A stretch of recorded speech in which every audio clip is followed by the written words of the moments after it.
Al joins us now with Tractor Tales and our Country Church Salute. Where are we headed to first, Al? John, we're first going to Pioneer Park Days in Zolfo Springs, Florida. Now that's where hundreds of classic machines were on display earlier this year. Now one that stood out in the crowd was a Ford 2000. Robert Smith tells us how it was pulled out of a weed patch and returned to glory.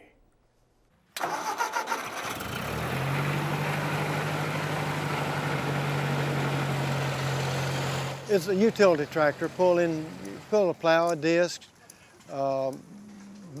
use it with a box blade or like a rotary mower, used for different things. I bought this tractor 2006, which would be 5 years ago, and I brought it by the park here while it was still on the trailer and showed it in the rough condition.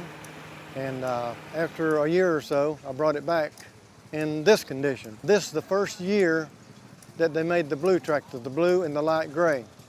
Prior to this, all the tractors were red and gray.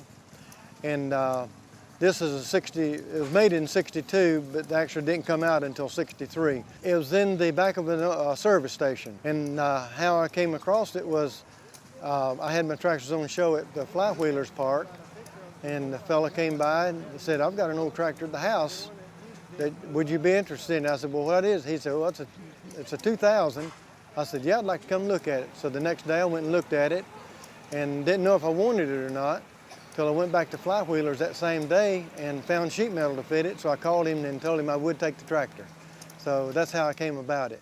Well, they changed the grill when they went to the 2000.